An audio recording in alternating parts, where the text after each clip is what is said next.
आधी रात का समय था। तूफानी रात थी। बहुत जोरों की बारिश हो रही थी। आसपास कोई भी नजर नहीं आ रहा था। उस तूफानी रात में एक सुनसान सड़क पर एक लड़की घर जाने के लिए ऑटो वाले का इंतजार कर रही थी। तभी एक गाड़ी उस लड़की की तरफ आकर रुकती है। इतनी रात में मैडम आप यहाँ क्या कर रहे हो? मैं ऑटो वाले का इंतजार कर रही हूँ, पर कोई भी टैक्सी या ऑटो नहीं मिल रहा। आपको इतनी रात में कुछ भी नहीं मिलेगा और बारिश भी हो रही है। आपको जाना कहाँ है? मैं आपको छोड़ देता हूँ। जी शुक्रिया, मैं चली जाऊंगी। देखिए रात काफी हो चुकी है, मैं आपको छोड़ देता हूँ। मेरा नाम अनुज है और आपका नाम क्या है? मेरा नाम नीलम है। बड़ा प्यारा नाम है। जी धन्यवाद। और एक कब्रिस्तान के पास पहुंचकर नीलम कहती है, अनुज आप गाड़ी यहाँ रोक दें, मेरा घर यहाँ पास में ही है। पर यहाँ तो कब्रिस्तान है। हाँ मेरा घर यहीं पर है। और अनुज गाड़ी रोक देता है। नीलम गाड़ी से उतरकर जाने लगती है और तभी उसकी नजर घड़ी पर पड़ती है और तभी वो नीलम को आवाज लगाता है, नीलम नीलम नीलम। पर नीलम अनुज की आंखों के आगे गायब हो जाती है। अरे ये नीलम कहाँ गायब हो गई? और अनुज अपने घर चला जाता है। घर पहुंचकर वो घड़ी की तरफ देखता है और कहता है, अरे ये कैसी घड़ी है, इतनी पुरानी, इसका डिजाइन भी अजीब सा है। और ये कहकर वो घड़ी टेबल पर रख देता है और सो जाता है। कुछ समय बाद अनुज को सोते समय कुछ अजीब सा महसूस होता है। अचानक अनुज को सोते सोते पसीना आने लगता है और अनुज को घबराहट और बेचैनी होने लगती है और उसकी आंख खुल जाती है तो वो देखता है कि पंखा अपने आप चलने लगता है, लाइट अपने आप जल जाती है और अपने आप बंद हो जाती है। तभी बाथरूम से पानी की आवाजें आने लगती हैं। अनुज कहता है, ये अचानक क्या हो रहा है? वो बाथरूम का दरवाजा बंद करने के लिए जाता है तो देखता है कि पानी की जगह नल में से खून निकल रहा है। वो डर कर बाथरूम से निकलता है तो देखता है कि घड़ी में से एक डरावनी चुड़ैल निकलती है और उसका गला पकड़ लेती है। अनुज चीखता है पर उसकी आवाज नहीं निकलती। चुड़ैल बड़ी ही भयानक और डरावनी लग रही थी। उसकी आंखों से खून टपक रहा था। उसकी आवाज बड़ी डरावनी थी। तभी अनुज कहता है, कौन कौन हो तुम मुझे मारना क्यों चाहती हो? मुझे छोड़ दो। मैंने तुम्हारा क्या बिगाड़ा है?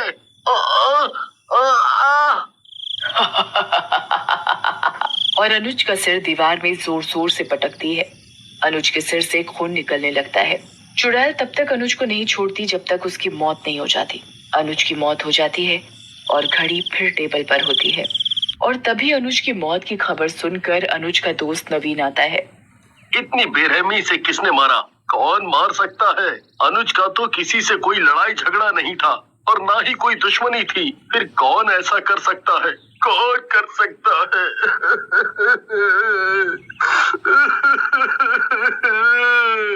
मीना, मीना। जी अभी आई। मीना, बहुत जोरों की भूख लगी है, खाना लगा दो। जी अभी लगाती हूँ। मीना नवीन को आवाज लगाती है, खाना लग गया है, आ जाओ खाना खा लो। नवीन हाथ मुंह धोकर खाना खाने बैठ जाता है। तभी मीना कहती है, अरे ये घड़ी कहाँ से लाए? कितनी अजीब सी घड़ी है और मैंने आज तक इतनी गंदी घड़ी नहीं देखी। और ये कहकर मीना घड़ी को जोर से पटक कर टेबल पर रख देती है और किचन में बर्तन धोने चली जाती है। तभी अचानक मीना को कुछ अजीब सी आवाजें सुनाई देती हैं, जैसे कोई रो रहा हो। मीना सुनने की कोशिश करती है पर रोने की आवाजें बंद हो जाती हैं। फिर मीना अपने काम में लग जाती है। तभी रोने की आवाजें फिर सुनाई देने लगती है। अरे ये आवाज तो घड़ी में से आ रही है। मीना घड़ी उठाती है। घड़ी में से खून निकल रहा होता है। अरे ये घड़ी में से खून कैसे निकल रहा है? खून देखकर वो डर जाती है और उस घड़ी को फेंक देती है। तभी अचानक घड़ी में से चुड़ैल निकलती है। मीना चुड़ैल को देखकर घबरा जाती है। चुड़ैल चुड़ैल आवाज लगाती है।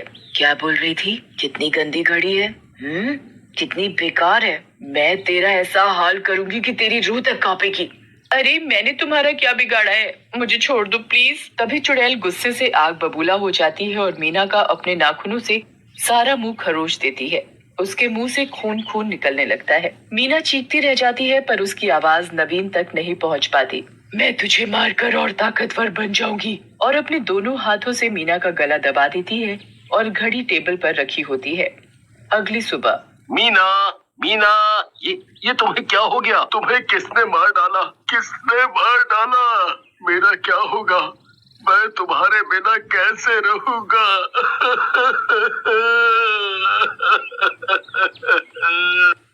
नवीन जोर जोर से रोने लगता है। मीना की मौत भी एक रहस्य बनकर रह जाती है। उसकी मौत का किसी को पता नहीं चलता कि आखिर मीना की मौत हुई तो कैसे हुई। और कुछ दिनों बाद एक रात एक चोर चोरी करने के लिए नवीन के घर में घुसता है। अरे यहाँ तो काफी कीमती सामान रखा हुआ है। जो भी कीमती सामान है मैं उठाकर थैले में डाल लेता हूँ। इसके तो दाम भी बहुत अच्छे मिलेंगे। चोर सारा कीमती सामान थैले में डाल चुका होता है, तभी उसकी नजर टेबल पर रखी घड़ी पर पड़ती है। अरे ये कैसी घड़ी है? ये तो बहुत पुरानी लगती है। इसके तो बहुत दाम भी मिलेंगे। मैं इसे बेचकर अमीर बन जाऊंगा और आराम से ऐश की जिंदगी जीऊंगा। मुझे चोरी भी नहीं करनी पड़ेगी और मेरी धर्मपत्नी भी खुश हो जाएगी। चोर नवीन के घर से सारा कीमती सामान और घड़ी चुरा कर निकल जाता है और घड़ी के साथ साथ चुड़ैल भी चोर के पीछे पीछे चलने लगती है। तभी रास्ते में उसे लगता है जैसे कोई उसका पीछा कर रहा हो। चोर पीछे मुड़कर देखता है, कोई नहीं होता। चोर जल्दी जल्दी चलने लगता है, तभी एक हाथ आकर उसकी गर्दन पर पड़ता है। अरे कौन है भाई? पीछे देखता है, कोई नहीं होता। कौन परेशान कर रहा है? लगता है मुझे आज ज्यादा चढ़ गई है। तभी चोर बीड़ी पीने के लिए माचिस जलाता है। आग को देखकर चुड़ैल गायब हो जाती है। चोर भी अपने घर पहुंच चुका होता है और अपनी पत्नी को आवाज लगाता है। अरे चमेली, सुनती हो?